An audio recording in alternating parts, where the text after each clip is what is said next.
안녕하세요. 잘 계셨죠? 오늘은 법화경 17번째 강의가 되겠습니다. 화면을 조정하겠습니다.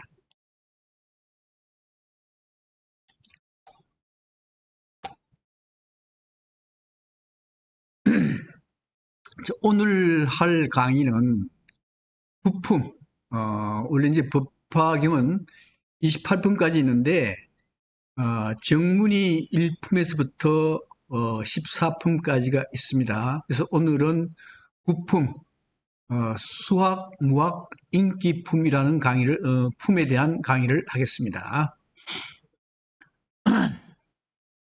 전번에도 말씀드렸듯이 법화경은 수기경이라고도 얘기를 해요. 그 이유가 뭔가 하면은 우리가 살고 있는 이 중생세계, 중생들은 전부 다 부처라 하는 것이었죠. 부처이기 때문에 그 부처임을 확인해 줘야 돼요. 그래서 석가모니가 부처임을 확인해 주는 게 뭔가 하면 수기입니다. 그래서 이제 수기경이 굉장히 많이 나와요. 그래서 오늘은 전번 시간에 하근기, 근기가 가장 나쁜 하근기에 대한 정설이 화성유품이었고, 화성유품하고 난 뒤에 그걸 이해한 그 제자들한테, 500제자들한테 수기를 준 게 500제자 수기품이었죠. 그 다음에 오늘은 수학, 무학, 인기품. 수학, 무학, 인기품인데, 여기에 대한 설명을 해드리겠습니다. 근데 이제 우리 수기경이라 그래가지고 처음부터 말씀드렸지만은 3품에 사립을 수기주고 6품에 가섭을 비롯한 4사람 수기주고 8품에 500명에 대한 수기를 줬는데 실제는 1200명입니다. 1200명에 대한 수기를 주고 오늘은 2,000명에 대한 수기를 줘요. 이게 이제 앞으로 모든 사람 다 수기 주는 거죠. 네.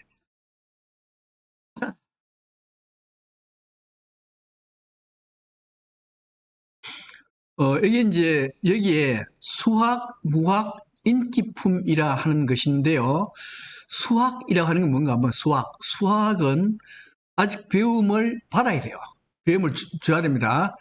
배움이 더 필요한 사람이 수학이고, 그래서 수학은 원래 아라한가를 얻어야 무학이 돼요.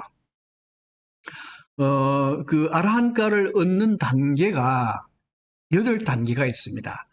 사향의 4단계가 있고, 사향의 4단계, 사과의 4단계에서 8단계를 거쳐야 아라한가를 얻게 돼요.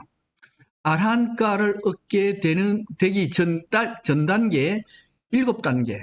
7단계는 공부를 더 해야 됩니다. 이걸 수학이라고 해요. 수학. 공부를 더 할 필요가 있는 제자들. 이 수학이 되고, 8번째, 아라한과를 증득한 이 사람은 아라한들이 되어, 아라한들은, 이 원래 나한이 공부를 더 해야 되는 사람이 나한이고, 앞에 아가 붙으면 아는 부정이니까 공부를 더 할 필요가 없는 사람. 그래서 이걸 아라한이 무학이 되는 겁니다. 그래서 아라한이 바로 무학이 되는 거죠. 그래서 오늘은 공부를 더 할 사람도 수기를 주고 공부가 다 끝난 사람도 수기를 주는데 그 2,000명에 대해서 수기를 주게 되는 겁니다. 여기 이제 수학, 무학, 인기품에서는 두 가지로 내용이 구성되어 있어요. 첫 번째가 뭔가 하면 아난과 라훌라가 수기를 요청을 해요. 근데 이 아난과 라훌라는 석가모니의 친척입니다. 특히 아난은 석가모니의 사촌 동생이고 라훌라는 석가모니의 아들이에요.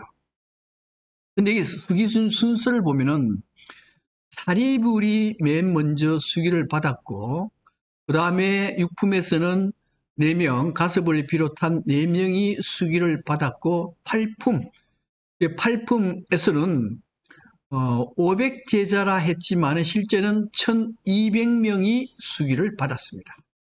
그런데 여기에 아난가 라훌라도 석가모니의 10대 제자 안에 들어갑니다. 10대 제자 안에 들어가면서도 여기에 1200명이 수기 받을 때 수기를 못 받았어요. 아마도 이것은 아난가 라훌라가 석가모니의 인척이기 때문에 수기를 조금 늦게 준 게 아닌가라고 생각이 들어요. 그래서 수학, 무학, 인기품에서는 아난가 라훌라가 수기 신청을 하고 석가모니가 수기를 줍니다. 네, 그러고 난 뒤에 2,000명한테 집단적으로 수기가 줘요. 자, 그 준 이유가 뭔가 하면은 우리 방편품에서 그 법화경 두 번째가 방편품이었죠. 방편품의 내용이 뭔가 하면 제법실상이라 해가지고 이 제법실상은 뭔가 하면 우리가 살고 있는 이 우주의 실제 상태는 모두가 부처이다. 중생 모두가 부처란 얘기입니다. 부처이기 때문에 수기를 줘야죠. 그래서 두 번째 그 수학, 무학, 인기품에서 두 번째 단락에서는 이쯤한테 집단적으로 수기를 주게 됩니다. 먼저 아난가 라훌라가 수기를 요청하는데 아난가 라훌라가 어떤 사람인가부터 한번 보겠습니다. 먼저 석가모니 가게예요. 석가모니 가게인데 석가모니 가게는 원래 석가모니는 시다르타죠, 그죠? 네, 시다르타의 조부모가 숫도다나요. 숫도다나인데 코살라국의 왕이었죠. 왕이고 그 다음에 숫도다나의 아들이 정반왕입니다. 이 정반왕이 바로 시다르타의 아버지였죠. 그 다음에 어머니는 마야 부인이죠. 마야 부인인데 이 마야 부인은 시다르타가 태어난 일주일 뒤에 사망하게 됩니다. 돌아가시게 됩니다. 돌아가시게 되니까 이모이면서도 계모가 되는 마하파자파니가 석가모니를 기르게 돼요. 기르게 됩니다. 그리고 석가모니가 결혼을 해요. 결혼은 하는데 경전에 의하면 석가모니의 부인은 대략 3명 정도가 나와요. 그 첫째 부인이 누군가 하면 아쇼다라입니다. 아쇼다라하고 결혼해가지고 낳은 아들이 하나 있는데 그 아들이 라훌라입니다. 라훌라. 그래서 석가모니가 이제 라훌라를 낳고 얼마 안 돼서 출가를 해요. 출가합니다. 출가하는데 그때 이제 석가모니가 한테 그 아들이 탄생했다라고 알려줬습니다. 알려주니까 석가모니가 라훌라 그럽니다. 라훌라라 하는 게 뭔가 하면 이제 인도 말로 장해 혹.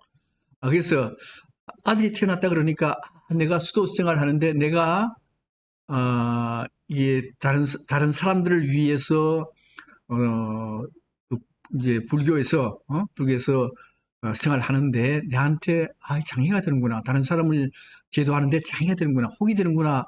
라는 그런 의미로 그냥 라훌라 그랬는데 그게 이름이 됐습니다. 근데 이제 여기에 이제 이모이자 계모인 마하파자파니도 출가를 하게 되고 그다음에 정반왕도 출가하게 되고 아쇼다라도 나중에 출가하고 라훌라도 다 출가합니다. 그 다음에 조부모의 숫도다나의 손자 이제 시타르타도 손자죠. 손자의 유명한 사람이 두 사람 있어요. 하나가 아난이고 또 한 사람은 제바달다라는 사람이요. 그래서 아난과 제바달다는 친형제간입니다. 그래서 아난은 석가모니의 10제자 중에 한 분이 아난이고 제바달다는 나중에 석가모니를 죽이려고까지 하는 불교에서 가장 흉악한 죄인이 제바달다입니다. 그래서 아난과 제바달다는 그 친형제간이요. 이런 이런 관계가 있는데, 요 품에서는 아난과 그 다음에 여기에 라훌라가 스카모니한테, 따라서 스카모니한테 나한테도 수기 좀 주세요라고 요청을 해요. 요청을 하니까 스카모니가 아난하고 라훌라한테 수기를 줍니다. 근데 아난과 라훌라가 어떤 사람인가 한번 보겠습니다. 자, 아난은 원래 이제 다문 제일 많이 듣는 사람이 스카모니의 설법을 제일 많이 듣고 그 다음에 가장 많이 기억한 사람이 바로 누군가 하면 아난이에요. 아난이고 이 아난은 기가 막히게 잘생겼습니다. 잘생겼습니다. 그래서 잘생긴 뿐만 아니라 잘생겼는데 나중에 아함경을 결집할 때 500명의 아라한들을 가섭존자가 모았는데 이때 이 아난인 너는 아란 아니야 해가지고 7일 동안 용맹정진 해가지고 아라한가를 증득을 해요. 그래서 아라한이 되어서 500명이 다 모인 자리에서 아난이 석가모니한테 들은 걸 이 얘기를 해요. 그래서 항상 경전에는 맨 처음에 뭐라고 나오는가 하면, 여시아문, 이렇게 얘기를 시작합니다. 근데 여시아문은, 그걸 한번 그대로 해석하면은, 나는, 이와 같이 나는 들었다. 이죠. 근데 열의, 시를 진리하면, 열의 진리를 나는, 문 할 때 나는, 문은 깨달았다는 뜻으로, 열의 진리를 나는 다음같이 깨달았습니다. 라고 해서 나오는 것이, 그러니까, 아난이 깨달은 내용을 그대로 쫙 얘기하는 겁니다. 그런 역할을 했던 사람이 아난이에요. 그 다음에, 이 아난이, 기가 막히게 잘생겼어요. 모든 제자 중에 최고로 잘생긴 제자가 아난입니다. 그래서 여자들한테 너무 인기가 많아. 그래서 예를 들면은 마든가 여인한테 유혹을 받아요. 그래서 이제 마든가 여인이 아난을 초청합니다. 초청해서 이제 아난 여인이 집에 도착하니까 노골적으로 이 여인이 몸을 드러낸 채 이렇게 이제 꼬시는 거지. 그래서 그 여자가 그 아난을 우르만지기도 해. 워낙 아난이 잘생겼으니까. 그래서 아난은 어찌할 줄 모르고 자신을 유혹하는 여인 앞에서 눈물을 펑펑 흘리면서 오열해요. 나는 어찌 이리도 가호를 받지 못해 이런 고난을 만나게 되었을까? 내자 대비한 세존께서는 나를 불쌍히 여기셔가지고 나를 좀 보호해 주소서 이럴 정도로 아난이 잘생겼어요. 기가 막히게 잘생겼습니다. 그래서 이제 세가모니 앞에서 아난다와 그 와든가 여인이 결혼하겠다는 거예요. 결혼한다니까 스카모니가 그 아난다의 와든가 여인한테 묻습니다. 그대는 아난존자의 어디가 그토록 좋은가? 그러니까 저는 아난존자의 눈도 좋고 코도 좋고 입도 좋고 귀도 좋고 모두가 다 좋습니다. 그렇게 아난존자가 기가 막히게 잘생겼어요. 그러니까 석가모니가 뭐라고 얘기하는가 하면 잘 봐라. 아난존자의 눈에는 눈곱이 있고 코에는 콧물이 있고 입에는 침이 있고 귀에는 기지가 있고 몸에는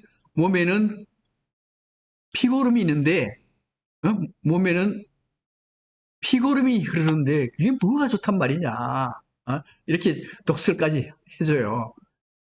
그다음에 이제 또 하나는 그 당시에는 여자분들은 출가하지도 못하고 그다음에 부처가 되지도 못해요. 특히 출가조차 못해. 출가조차 못하는데 이 스카모니 이모 있죠. 이모. 스카모니를 길러줬던 이모이자 계모인 마하파자파니가 여러 여자들을 데리고 그 출가를 하려고 그래요. 하려고 하는데 여자들이 아난을 좋아하거든요. 그래서 아난한테 요청을 해요. 요청해서 아난이 스가모니한테 얘기를 합니다. 여자분들도 출가하도록 해주세요. 그래서 스가모니의 승낙을 얻어내요. 그래서 최초로 이 모인 마하파자파티와 그 일행이 출가를 하게 됩니다. 그 당시에 가섭은 원래 보수파요. 그 아나는 원래 진보파입니다. 그래서 마가섭은 여자 출가하는 데 대해서 굉장히 비판적인 시각을 가지고 있어요. 그래서 아난을 그렇게 굉장히 뭐라 합니다. 여자를 말이야 출가시키고 이렇게 이제 얘기를 하는 거죠.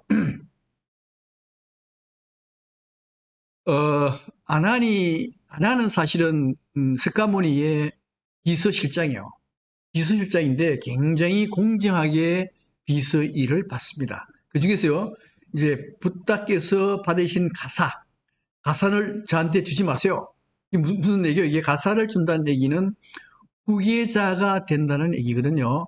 그래서 비서실장 하면서 가사를 받으면은 석가모니의 후계자가 됩니다. 후계자가 되면은 그 제자들이 막 존경하고 뭐 따를 거 아니에요, 그죠? 그거나 하기 싫다. 그러니까 호위하지 않겠다. 이렇게도 얘기하고요. 그 다음에 붓다한테 그 공양을 많이 하잖아, 그죠? 그 공양한 거 저한테 주지 마세요. 저는 재물을 탐하지 않겠습니다. 그 다음에 붓다의 처소에 같이 살게 하지 마세요. 저는 같이 안 살겠습니다. 뭐요? 문고리 권력되는 거 사양하는 겁니다. 그래서 이 아난이 석가모니의 비서실장이면서 굉장히 공정한 비서실장을 했다라고 하는 겁니다. 그래서 아난이 이제 이런 상태에서 어, 그, 이제 아난이 어, 석가모니한테 저 수기 좀 주세요라고 요청을 해요.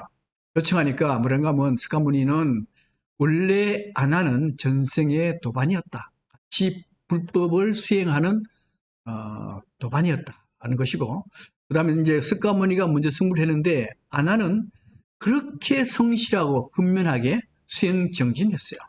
그 다음에 가르침 듣기를 좋아하고 가르침을 부어하는 것이 이 아난의 역할이었습니다. 그래서 여기서 나오는 얘기는 이렇게 근면하게 수행 정진하고 가르침을 듣기 좋아하고 가르침을 부어하는 것이 수기를 받는 첩경이다라고 얘기를 해요. 그 다음에 이제 밀행 제일 라훌라입니다. 이게 라훌라는 원래 석가모니의 아들이라 그랬어요. 아들입니다. 아들인데 원래 이제 석가모니가 깨달은 뒤에 이제 석가모니 깨달은 데가 어딘가 하면 부다가에서 깨닫게 되어 깨닫고 난 뒤에 그 다음에 녹야원에 가서 최초로 설법을 하게 됩니다. 설법을 하고 난 뒤에 그 다음에 카필라성에 들어가요. 카필라성에 들어가는데 원래 이 스카모니는 코살라국의 왕자였습니다. 왕자인데 카필라에 의해서 나라가 망하게 되거든요. 그래서 원래 망하기 전에 사실은 이 카필라에 들어가요. 들어가니까 이제 아쇼다라 스카모니의 부인이 아쇼다라였잖아요. 아쇼다라가 아들한테 이 아들이 이 라울라입니다. 라울라를 들고 가서 라울라한테 뭐라 그러는가 하면 야, 너 아버지에게 가서 유산을 달라고 해라 그럽니다. 이게 이제 라울라가 몇 살쯤 되는가 하면 12살 때쯤에 그렇게 그런 일이 일어나요. 그렇게 얘기하니까 석가모니가 뭐라 그런가 하면 그래 그럼 내가 내 유산을 줄게. 유산 주는데 재물이나 사회적인 명예 이것은 너를 오히려 고통에 빠뜨리니 나는 너에게 지혜를 주겠다. 그래서 여기에 머리를 깎고 출가를 시켜버립니다. 근데 원래 이제 라울라가 15세라 하기도 하고 12세라고도 해요. 15세하고 12세인데 대체 한 12세쯤 되는 것 같아요. 그럼 어린애죠. 동자승입니다. 여기 이제 우리는 동자승 보면 참으로 깨끗하고 참 하나 티 없이 자라고 티 없이 승려가 된다라고 생각을 합니다. 근데 원래 이 동자승은 자기의 뜻에 의해서 승려가 된 게 아니에요. 아니기 때문에 일단 어릴 때는 아무 생각 없이 승려 활동을 동자승 활동을 해요. 하더라도 애들이기 때문에 잠잘 때 자고 먹고 싶을 때 먹고 이렇게 하는 게 동자승들이죠. 근데 사실 이 동자승들이 나중에 한 20대쯤 되게 되면요. 자기가 자기 뜻대로 스님 된 게 아니지 않습니까? 그러면은 때때로 환속을 할 수밖에 없대요. 환속을 하는데 문제는 환속을 해가지고 생활을 할 수가 없다는 거예요. 20대까지 이 세속에 물들여서 생활하는 방법을 못 배웠거든요. 그래서 결혼은 했는데 다시 승려로 돌아가는 수가 많이 있다라 그럽니다. 그래서 조계종 안에 승려가 부인이 있는 경우, 그것은 동자승일 경우가 많다라 하는 겁니다. 이렇게 동자승이라고 하는 것은 여러 가지 어려운 면들이 있어요. 그래서 라훌라가 12살에 이제 동자승이 됐잖아요. 동자승이 됐는데 문제는 이 라훌라가 금수저요. 왜요? 왜 금수저가 되는가 하면은 먼저 왕의 왕의 손자거든요. 스카모니의 아들입니다. 금수란 말이에요. 금수니까 이 금수는 대체로 행동이 좀 자만해서 빠지고 자기가 우쭐하는 감정 그런 게 있기 때문에 수행을 태만할 가능성이 많습니다. 그래서 라훌라도 수행을 굉장히 태만해요. 태만하다 보니 옆에 있는 수행승들이 불만을 질 수밖에 없습니다. 그래서 뭘 만드는가 하면 비구가 되기 전에 삼위승 제도를 만들어요. 중간에 동자승 제도, 동자승이 수행하는 제도, 삼위 제도가 라훌라 때문에 만들어지게 되는 겁니다. 또 한 가지는 이제 라훌라가 자만하고 수행 태만하고 하니까 석가모니한테 얘기를 했죠. 얘기를 하니까 세존이 라훌라한테 대야에 물 떠와라. 물 떠와라. 그래서 네 물 떠오니까 너 내 발 씻어라. 발 씻었어요. 발 씻으니까 대야의 물이 굉장히 더럽죠. 더러우니까 뭐라는가 하면 야, 너 그 물 마셔라. 마셔라. 그러니까 아유, 못 마시겠습니다. 더러우니까 못 마시겠습니다. 이렇게 하는 거예요. 그래서 그럼 버려라. 버려라. 이렇게 얘기를 합니다. 근데 그러면서 뭐라는가 하면 야, 대야에 떠왔던 물이 처음에는 깨끗했지. 깨끗했어. 그래, 니도, 라울라, 너도 원래는 깨끗했다. 깨끗했는데, 네 수행에 태만해져서 지금 더러워진 상태다. 너 아까 대야에 더러운 물 못 마신다 그랬지? 너도 현재 더러워진 상태이기 때문에 다른 사람들이 너를 더럽게 긴다. 너 더러운 상태로 어떻게 승리 활동을 할 수 있겠느냐라고 심하게 꾸짖습니다.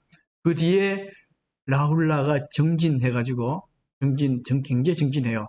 그래서 드디어 20세 때가 되어서 아라한가를 증득하고 그 다음에 밀행을 잘해요. 이 밀행은 뭔가 하면은 비밀 비밀 불교 뭐 그쪽이라기보다는 이제 스가모니 아들이잖아, 그죠? 아들이니까 나무 눈에 띄게 되면은 나무 눈에 띄는 행동을 해서는 좋지 않다라고 보여져요. 그래서 스가모니 아들로서 남이 눈에 띄지 않은 가운데 은밀하게 스스로 행할 바를 잘 실천했다는 겁니다. 이게 라훌라예요. 그래서 라훌라가 수기 주세요. 그러니까 수기를 줬어요. 줬습니다. 그 다음에 이제 두 번째가 뭔가 하면 2,000명의 수학 공부를 더 해야 되는 사람하고 무학은 알아내죠. 공부도 할 필요 없죠. 이런 사람들한테 수기를 주게 되는 겁니다. 그래서 유학, 무학, 제자 동시에게 다 수기를 줘요. 수기를 주는데 문제는 이제 수기를 주면서 뭐라고 얘기하는가 하면은 이춘미한테 다 준다는 얘기는 모든 사람은 다 불성을 갖추고 있다. 그러면서 생물체, 무생물체에도 다 불성이 있다라고 얘기해요. 그러면서 불성은 아구간에도 뒷간에도 그다음에 구덩이, 뒷간에 벌레도 또 구더기에도 불성이 있다라고 얘기합니다. 그러니까 생물체에는 다 불성이 있다라고 얘기해요. 아마 얼마 전 강의 때 제가 뭐라고 얘기했는가 하면은 모든 중생, 모든 식물, 동물들은 40억 년 전에 하나의 세포에서부터 진화되어서 나왔다 그랬어요. 그렇다면은 하나의 진화에서 나왔다 그러면은 모든 식물, 모든 동물들은 하나의 형제와 같습니다. 형제와 같기 때문에 모든 식물과 모든 동물에는 다 불성이 있다라고 얘기할 수도 있다 이거예요. 그래서 서가모니는 개에게도 불성이 있다라 그랬어요. 근데 누가 조주스님, 조주스님 전에 한번 얘기했었죠, 그죠? 조주스님한테 물었어요. 개한테 불성이 있습니까? 그러니까 조주스님이 뭐라고 하면 개한테 불성이 없다 그랬어요. 석가모니는 개한테 불성이 있다라 그랬고 조주스님은 불성이 없다 그랬어요. 그래서 이 그 선종의 화두에 개에게 불성이 있느냐 없느냐가 있어요. 그래서 개에게 불성이 있느냐 없느냐를 곰곰이 생각해 보도록 만들어요. 근데 그러면 이게 왜 그러면 석가모니는 개에게 불성이 있다 그랬고 조주는 없다라 그랬느냐 하는 거죠.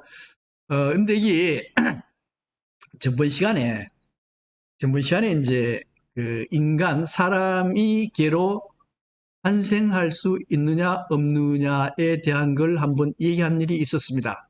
근데 이게 환생의 문제는 왜 어떻게 환생되는가 하면은 조상의 행위가 내가 현재 나타나는 행위의 60에서 80%가 조상이 업을 닦은 대로 내가 행한다는 거요. 부친이 우리 조상이 대대로 뭐 그렇게 안 했겠죠. 안 했는데 본능대로 살았다. 동물의 본능대로 살았다.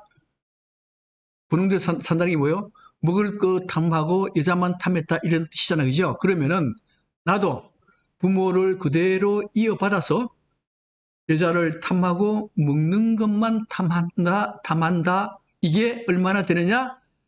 60에서 80%는 부모한테 물려받는다. 부모가 그러면은 나도 60% 80%는 먹는 것만 탐하고 그 다음에 여자만 탐한다. 이렇게 된다는 거예요. 그 다음에 또 내가 살아가면서 부모처럼 그렇게 탐하게 되면은 나는 완전히 본능대로만 살잖아. 그죠? 그러면 내 후손은 개와 같은 본능대로 생활했으면 내 후손은 개로 환생되느냐? 내가 개로 환생되느냐? 그거는 아니다는 겁니다. 그거는 아니고 개의 성질을 가지고 있는 걔는 본능대로 살잖아요. 그죠? 본능에 충실한 자손이 태어난다. 자손이 태어나는데 이 자손이 이렇게 개와 같은 행동을 몇 억 년 해버리면 몇 억 년 하면 드디어 내가 뭐가 돼요? 개로 바뀌어준다. 이게 그 티베트 사자에서에서 나오는 환생에 관련되는 것들입니다. 티베트 사자에서는 환생을 그렇게 얘기해요. 다시 말씀드리면은 우리는 하나의 세포로 출발해요. 40억 년 전에 하나의 세포에서 그 세포들이 행동이 점점점 점점점 개선돼 가지고 식물도 되고 동물도 되고 그리고 더 뛰어난 발전을 하게 되면은 사람으로 태어났습니다. 사람으로 환생했어요. 40억 년 전에 하나의 세포가 사람으로 바뀌었다 이거요. 네, 바뀌었습니다. 이게 환생이요. 지금 나도 사람이지만은 개와 같은 행동을 40억 년 되풀이하면은 내 후손 어느 누군가는 개로 바뀌어진다 이거죠. 그리고 내가 개와 같은 행동을 하면은 개로 환생한다는 뜻은 내 후손이 개와 같은 행동을 한답니다. 이거는 뭐요? 업이 계속 이어진다. 이어진다요. 자, 업이 계속 이어지면은 그것은 불성이 없다라 보는 거예요. 예를 들면은 내가 40억 년 전에 하나의 세포였지만은 점점점 발전해가지고 동물도 되고 개도 되고 개에서 원숭이 되고 원숭이에서 사람으로 되었다. 어떻게 해요? 내 행동이 인간에 가까운 행동을 자꾸 해줌으로써 인간으로 태어난 것이 되거든요. 이것은 불성이 있다라 하는 겁니다. 근데 개의 경우 조지가 말하는 스카모니가 말하는 개는 지금 내가 방금 말씀드렸던 점점 더 좋은 쪽으로 동물에서 개에서 점점 좋은 생각해서 원숭이로 바꿔지고 원숭이가 점점점 좋은 생각해가지고 개로 바꿔지고 그럴 때는 개나 원숭이나 불성이 있다라 얘기하는 거예요. 그런데 조주 스님이 불성이 없다라 하는 얘기는 뭔가 하면 개에게는 불성이 없다라 하는 것은 개에게는 잘 보면요. 사실 개하고 사람하고 비교하면은 한숨 비교하면요. 사람보다는 개한테 불성이 더 있다고 생각될 수도 있어요. 사람은 자기가 마음에 안 들면은 배반해요. 자기가 좋으면 그냥 복종해요. 그죠? 복종해. 내가 이익이 되면은 막 복종하고 내가 싫으면 배반합니다. 개는요. 배반이라는 게 없습니다. 개는 주인을 배반하는 경우가 없어요. 그럼에도 불구하고 개가 왜 개한테 왜 불성이 없다고 생각하느냐? 왜 없다고 생각하는가 하면은 내 인간은 더러운 인간, 아주 악한 인간이라 하더라도 개선하려고 하는 노력을 한다 이거요. 개선하는 노력을 하면은 이것은 불성이 있는 것이고 개는 내보다가 더 주인에게 충성하고 더 충실하지만은 개선하려고 하는 노력이 전혀 없습니다. 어제의 생각을 그대로 어제의 행동을 그대로 되풀이할 뿐이요. 그러면 이것은 불성이 없다라 보는 거예요. 노조 스님이 불성이 없다 하는 것은 그런 의미라고 보는 겁니다. 그래서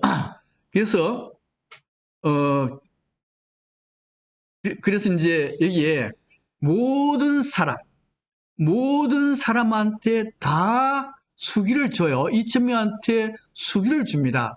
2,000명한테 수기 줄 때는 여긴 2,000명은 개보다도 훨씬 못한 사람이 있죠. 개보다 훨씬 못한 사람이 있지만은 개는 어제나 오늘이나 내일이나 똑같아요. 변화가 없습니다. 사람은요, 어제에서 오늘 다르고 오늘에서 내일이 틀려요. 점점 더 좋은 쪽으로 발전해 나가요. 그럴 때는 아무리 나쁜 사람이라도 이 사람한테는 법성이 있다. 그러니 모든 사람한테 수기를 줄 수가 있다. 그 중에서 이번에는 2,000명한테 수기를 주면서 그 불명은 보상열애라고 한 겁니다. 우리 보상열애라 그러는데요. 우리 불교 미술 하는 분들은 보상화라는 게 있습니다. 보상화. 이제 경주 같은 데 가면은 거기 기와의 문양이 있는데 연꽃하고 닮았어요. 이렇게. 연꽃하고 닮았는데 이 문양을 보상화 문양이라고 해요. 그러니까 보상이라 하는 것은 뭔가 하면 연꽃과 같은 문양이에요. 연꽃. 그 연꽃이죠. 연꽃. 그래서 이천명한테 보상이라는 걸 줬는데 그것은 뭐요? 그것은 연꽃은 뭡니까? 연꽃이라 하는 것은 연꽃 그 자체가 부처라고도 하고 연꽃은 더러운 연못에서 자라서 깨끗한 꽃을 펴요. 그러니까 더러운 중생, 사바 중생세계에 발을 뻗고 중생들을 깨끗하게 해서 연꽃이 피듯이 부처로 만들어 줘라. 그래서 2,000명 전체한테 불명을 보상예례로 준 겁니다. 그래서 오늘은 여기까지 얘기하고요. 여기까지 얘기하고 다음 시간에는 뭘 하는가 하면은 다음 시간에는 자 지금까지 법화경에는 정문과 본문이 있다 그랬죠. 정문에는 서론, 본론, 결론이 있어요. 서론은 서품이고 본론은 여기 방편품에서부터 구품, 수학, 무학, 인기품까지가 이 정문의 본론이 됩니다.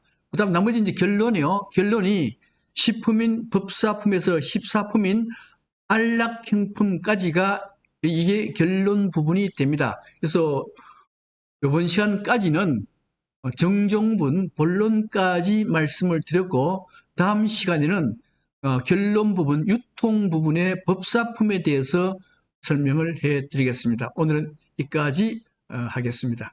수고하셨습니다.